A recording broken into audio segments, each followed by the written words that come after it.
The confirmed number of coronavirus cases in Los Angeles County comes to 271,371. The confirmed number of deaths reaches 6,610. Here in Torrance, the total number of confirmed cases is 1,447, with total confirmed deaths at 70. Welcome to COVID-19 Today. I'm Ben McCain. It's 4 p.m. on the first day of October. Shopping malls are gearing up to welcome back guests soon. Del Amo Fashion Center is currently working with the county and the city to ensure certain protocols are in place before welcoming back visitors again inside the mall. Public Health Director Dr. Barbara Ferrer said indoor shopping malls would be allowed to reopen at 25% capacity. The staggered reopening over the next 10 days will allow mall officials to welcome back shoppers into the mall with measures in place to ensure a limited number of people are indoors at any given time. While common areas and food courts will remain closed, food to go is available. Mitsua Market and Food Court is open with outdoor patio seating as well. Park playgrounds will reopen this week thanks to revised health orders released from the Los Angeles County Public Health Department. Earlier in the week, California's Department of Public Health announced that outdoor playgrounds across the state could reopen. Since the recent shutdown, park playgrounds in Torrance have been taped off as a precaution to avoid a potential spread of the virus. City officials, when visiting park playgrounds, children and adults must wear face coverings. Children must be supervised at all times, and food and drink are not allowed to be consumed while playing on the playground. Torrance has more than 30 parks throughout the city with playground equipment at a majority of the sites. Visitors are urged to continue practicing social distancing, limiting gatherings to only those in your household, wearing those masks and washing hands before and after visiting the park. One more event bites the dust in 2020 as the city announced a popular fall tradition will not take place this year due to the ongoing health crisis. The 2020 Turkey Trot held on Thanksgiving morning has been canceled due to concerns of hosting an event that traditionally invites thousands to participate. The Director of Community Services, John Jones, says staff traditionally starts planning for this event in July, and they've held off on moving forward due to the uncertainty of the pandemic. They hope to offer this event in November of 2021. As Southern California braces for another heat wave this weekend, residents are asked to conserve electricity as a statewide flex alert went into effect today through 10 p.m. The California Independent System Operator says with high temperatures in the forecast, the power grid operator is predicting an increase in electricity demand, primarily from air conditioning use. A possible electricity shortage is anticipated for an hour beginning at 6 p.m. Residents should set their thermostats to 78 degrees and higher and avoid using appliances during peak hours.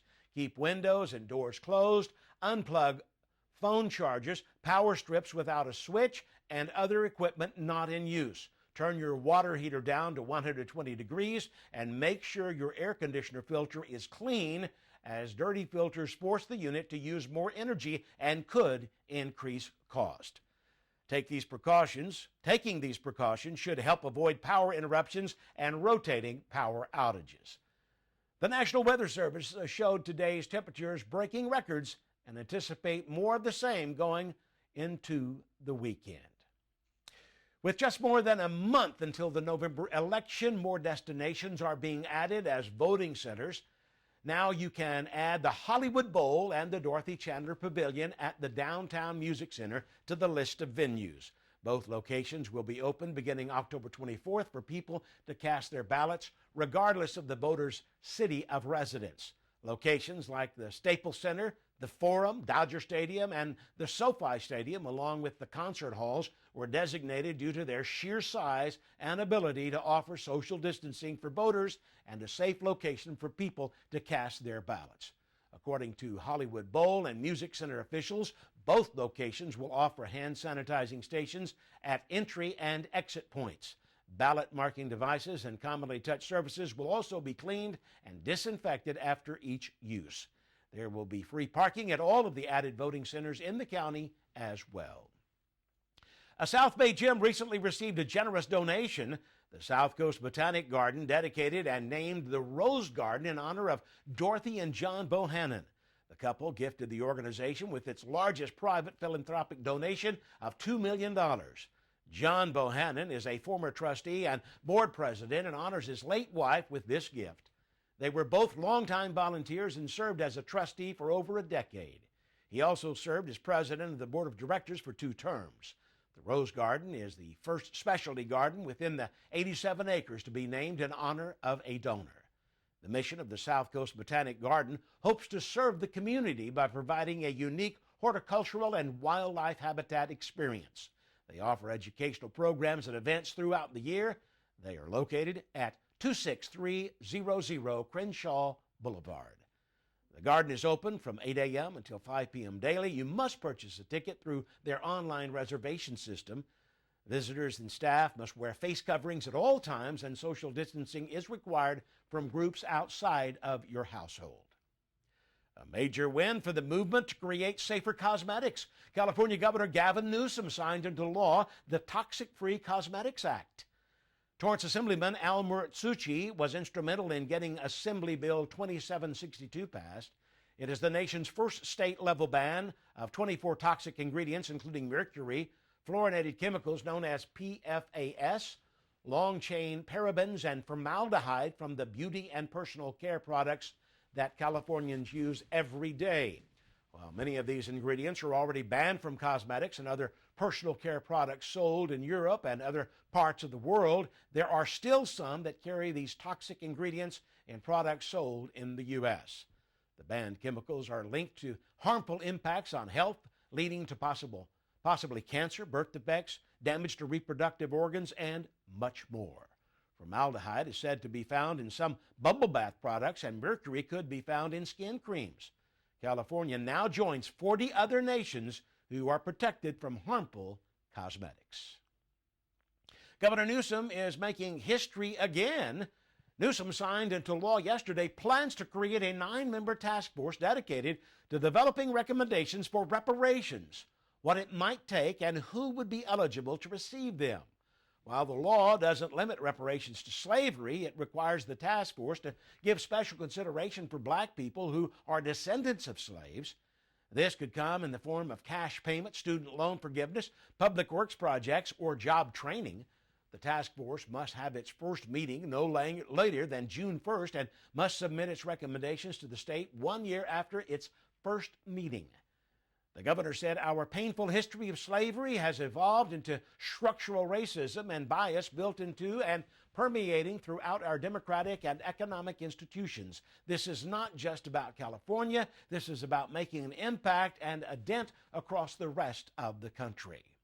Well, California never had a government-sanctioned system of slavery. When it entered the Union in 1850 as a free state, the state did allow slave-owning whites to bring their slaves to California. The law was spearheaded by Assemblywoman Shirley Weber, who is the chair of California's Legislative Black Caucus. The U.S. Labor Department released its weekly unemployment numbers. In the last week, 837,000 first-time claims for unemployment were filed. California, which accounts for more than 1/4 of the nation's unemployment applications, did not contribute to the number, as the state is taking a 2-week break and is not accepting new claims. The state's Employment Development Department is working to implement anti-fraud technology and resolve a backlog of more than 500,000 applications that are more than 3 weeks old.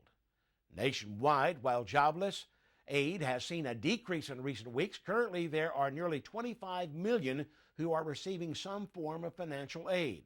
Close to 12 million of those receiving aid are under the Pandemic Unemployment Assistance Program. It may simply be the first day of October here in the U.S., but today actually marks one of the biggest holidays for Koreans and for Korean culture. Chuseok is referred as Korean Thanksgiving because of its special time traditionally spent with family and friends over food. Chuseok's literal meaning is Autumn Eve, and along with sharing a feast with family and friends to celebrate a bountiful harvest, people perform ancestral worship rituals. They visit the tombs of their ancestors and offer food and drinks and crops to their spirits. Popular food that's eaten on this day includes Korean rice cakes, which are slightly sweet and chewy and can be filled with sesame seeds, cinnamon, pine nuts, jujubes, and honey. Due to the pandemic, what would have been the 47th annual Los Angeles Korean Festival was canceled, which would have taken place this weekend. You can also learn more about today's cultural celebration online on the Korean Cultural Center's Los Angeles website at kccla.org. October 1st also marks the beginning of National Domestic Violence Awareness Month, a time designated to shed light on this sensitive and widespread issue. According to the National Coalition Against Domestic Violence, about 20 people are physically abused by an intimate partner every minute here in the U.S. That means more than 10 million women and men are affected every year. In California, 1 in 3 women and more than 1 in 4 men experience intimate partner violence during their lifetimes. But domestic violence is not just physical violence. There's a spectrum of abuse, including emotional, financial, psychological, sexual, and verbal. Torrance City Cable's Christine Lee sat down with a detective from the Torrance Police Department who investigates domestic violence cases in our city. Detective Nate Suhako says it doesn't matter how much money you make, what your ethnicity is, or where you live. Domestic violence can happen to anyone. He also says it's important to reach out for help, whether you're a victim or someone who witnesses an abusive incident. You might not actually realize that you're helping as much as you are by looking out for, your neighbor or your coworker or a loved one. And it's not to create more problems for them and make things worse. It's truly trying to get some help for them. And whether it might not be the most comfortable thing to do, but especially when there's kids involved, I think that making those calls to the police or to whoever to get some help is huge. Torrance Police has a victim support program that offers compassionate support to victims of crime. Services include counseling, crisis intervention, and court support. You can also watch Christine's full story on domestic violence awareness on weekends in Torrance, airing Friday at 2 p.m. 2 major airlines announced plans to move forward with furloughing thousands of employees as the CARES Act expired on September 30th. American Airlines says they will begin to furlough 19,000 workers, and United is forced to lay off nearly 13,000 of their employees. Staff and executives made a plea to Congress and the Trump administration asking for another bailout as the $25 billion CARES Act funds ended. Airlines have asked thousands of employees to take early retirement or severance deals. Prior to COVID-19, United had just under 100,000 employees. According to the Transportation Security Administration, leisure and business travel is down nearly 70% from this time a year ago. The beginning of a new chapter starts today for the city of Torrance as the city finally said goodbye to Leroy Jackson. His predecessor, Aram Chaparian, now takes the helm as CEO of the city of Torrance, serving as the 5th city manager.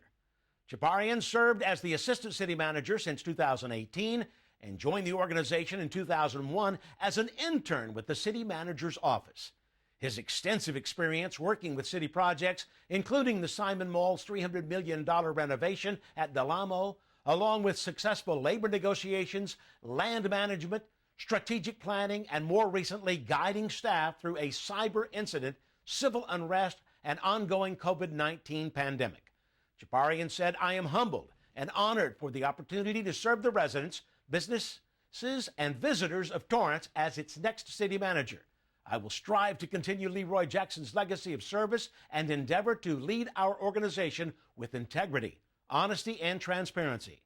A sincere thanks to our mayor and city council members for entrusting me to lead our organization. I look forward to working with our dedicated city employees to serve our community as we recover from the current challenges caused by COVID-19. Chaparian oversees 10 city departments and more than 1,500 employees. Congratulations. The Torrance Public Library is shifting gears, offering an improved way to listen to e-books. Beginning this month, the library will no longer use Access 360 for e-book and e-audiobooks. Instead, library members can head to Overdrive to check out materials for your phone or tablet. You can download the Overdrive app called Libby. You can even send and read your borrowed ebooks to your Kindle e-readers. This is free and so easy to use. When you go to the Overdrive site, if you don't have a library card, you can sign up in just seconds with your mobile phone number. There are thousands of digital titles to choose from, ranging in all genders and bestsellers. Just go to torrance.overdrive.com. As we head into the weekend, be sure to tune in to Weekends in Torrance. New episodes air at 2 p.m. this Friday, Saturday, and Sunday. October marks National Domestic Violence Awareness Month. We talk one-on-one with a survivor to learn more. Plus, the city celebrates its ongoing city manager, an in-depth look at his work dating back 54 years. You won't want to miss seeing never-seen-before photos and footage of Leroy Jackson. And whether you're an aviation enthusiast or looking for a fun way to spend an afternoon, we'll take you inside Zamperini Field. This and much more. Be sure to tune in every day this weekend at 2 p.m. You can find us on Spectrum Cable Channel 3, Verizon Fios Channel 31, streaming on our website as well as on YouTube. Before we go, at the end of each program, we like to share stories from our community. Feel-good pictures, images, and videos that remind us of how resilient our community is and how Torrance truly cares. Well, the county is kicking off a unique event to empower young girls and young adult women with their virtual event that is free to the public.